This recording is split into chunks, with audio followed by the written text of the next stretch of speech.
አይመስለኝም። እንደው ለነገሩ ለጨዋታው ነው ለድምቀቱ ነው። እኔ የምልህ አንድ ነገር ላስተላልፍ። መጀመሪያ ሰርጉ ላይ በሆነው ነገር ለሰዎች መሳሳቻ መሆን አልፈልግም።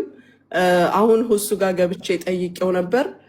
ኢቭን ባሩካም ቢለበስ ያው ነው ተብሏል። ነገ ደግሞ ሙኒት አርጋለች ብላችሁ አርጋችሁ ዝኑብ አታምጡብኝ። ያው ስህተት ነው፣ አታድርጉ። ቆይ በሙስሊም ሴት ልጅ ትጨፍራለች አትጨፍርም? ያው ይጨፈራል፣ ግን አትጨፍሩ ተብሏል አለ። በቃ ሁሌ ይጨፈራል። ያልተጨፈረ ጨፈርማ ተጨፍሯል። ያው እንደኔ ሆነው ነው፣ ሳያውቁ ቀርተው ነው። ስለዚህ ያው እናንተም ሂዱና ጠይቁ፣ ተማሩ። ማሌሽ የኔን ግን ተከትላችሁ አርገሻል እናደርጋለን ብላችሁ ዝኑብ አታምጡብኝ። ተናግሬያለሁ። ያው በዮኒ ማኛው ቤት ተናግሬያለሁ። እሺ በቃ ላላላሰው እኔ እኮ ተመችቶኝ ነበር። ዮኒ አምሮህ ነው? ምን ሆነህ ነው የተጨነቀው? እንደው ኧረ አቅሜ አይፈቅድም። አንቺ ክፉ ሰው አይደለም። ምን ሆነህ ነው እሱ ላይ ተኝተህ የቀረኸው? እሱን እኔ ላኩልኝ ዛሬ። ይገርምሻል። አይ ማስታወቂያው ለመስራት ለምን አስፈለገ? ዘግብኝ። አይ ስንት እህቶች የሆነ ለውጥ አንተ እንደው ከባለቤት ብታገኝ ደስ አይልህም? የሆነ የተለየ ለውጥ ባለቤት የሆነ ነገር ብትለውጥ አደባባይ መጥቼ አልዘግብማ። እኛ ስንጫወት የነበረውን ሲጀመር ሰምተሃል አንተ? ለባለቤት የሰጠሁት ጊፍት በሚል ጨዋታን አምጥቶት እንጂ ፐርፐዝሊ ለማውራት የተደረገ አይደለም። አንደኛ። ሁለተኛ ግን ምን አለበት ቢነገርና ሌላ የሚያደርግ ሰው ማድረግ የፈለገ ሰው ቢያደርግ። አሁን እኮ ሌላ ሰው ነው የሚመጣው አንቺ ጋር ምን ለሙኒት ብሎ የሚመጣ አለ እኮ። የቸገረኝ ብሆን ነበር እኔ። እንዴት አይቸግረውም? የመሰለ ጋራ አይቶ ለእሱ እኮ ነው ጋራውን አይደለም የምልህ። እኔ ዮኒ ስንት ዓመት ተሸክም የኖርኩት ነገር እንዲሁ ዝግብ ሲፈጥር በጣም ነው የደነገጥኩት። አይተነው አናውቅም። አልዋሽማ። አባያ ስለምለብስ ይኸውልህ ጥቁር ነገር ስለሆነ ጥቁር ነገር ሰውነት ይከታል። አባያ ልቅ ነው፣ ብዙ አያስታውቅም። ጓደኞቼ ግን ያውቁታል።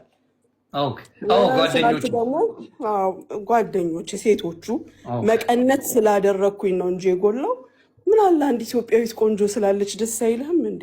እኛም አልተቃወምንም እኮ እሱን ነገርኩሽ እኮ። አንቺ ከነ መሲ ብርጅስቶን ምናምን ጋር ትጨፍሪያለሽ፣ ለብቻው እሱ የሆነ ቦታ ይጨፍራል። ይሄ ነው ግራ የተጋባ ነው። ችሎታ እኮ ነው ዮኒ፣ ችሎታ። ከአንድ ልጅ ጋር መጣላት ይደብራል። ለማንኛውም ደግሞ እኔ አንተን መንገድ ላይ በጣም የምሰማበት ሰበብ ልክ እንዳሁኑ እንዲህ ነው። ጨዋታ ነው ያንተ ነገር። ሌሎች ሰዎች ኮንሰንትሬት ይፈልጋሉ። እኔ እየነዳው አንወሻሽ። እኔ ሌላ ስም አታስቀረኝ። እኔ የሁሉንም የማንንም አልሰማሽ። እኔ ሁሉንም እሰማለሁ። ሁሉም ቤት ገባለሁ። አንተ ጋ ነው ብዙም ማንግባባው እንጂ እኔ ሁሉም ቤት ገባለሁ ወላሂ። እና የኔም ብቻ እየኮመኮሽ የምትሄጅበት ምክንያት ሁሉ ነገር ላይ ስለምትገባ ነው። አንተ አሁን እኔ ላይ ምን ጋ አልገባህም? እስኪ ንገሪኝ። ገባው ቤት ነው ይቀረኛል። እንትና ጋ ገባህ፣ እንትና ሁለቱንም ነካሃቸው። ያኛውን ትልቅ ነው አልክ፣ ይሄኛው ስንቱን እንትን ብሎት ነው አልክ። ስራዬን ሌባ አልከኝ። ምን ያልነካኝ ነገር? ስራው የተባለው ነው። መጥተው እግዚአብሔር ምስክሬን ያላወጣሁትም እንጂ ብዙ ሰዎች አንተ ቤት ትምጣለን እያሉ የሆነ አንድ ነገር እኔ አንድ ጥያቄ ልጠይቅ። ሲሪየስ አንተ እዚህ ጋር ቁጭ ብለህ ነው የምታወራው። ኪሳራ የለውም አይደለ? ካገኘህ ትጠቀማለህ፣ ላታገኝም ላትጠቀም ትችላለህ። ግን ተጫውተህ ነው የምትሄደው። ቢዝነስ ላይ ያለ ሰው ይሳካለታል፣ አይሳካለትም። አለመሳካት ሌብነት አይደለም። ሳይሳካልኝ ቀርቼ አልሰጥም አላቃችሁም ብላቸው ያ ሌብነት ነው። ይሄ ነው ሌብነት የሚባለው። እኔ አዎ እንደዚህ ነው እንደዚህ ነው ጊዜ ስጡኝ፣ እየሰራው እየከፈልኩኝ ነው። እንዲህ ተባብለን የዘጋነው ነገር ነው። ለራሴ ለአእምሮዬ ሰላም አለኝ። ምክንያቱም የምችለውን እየከፈልኩ ነው።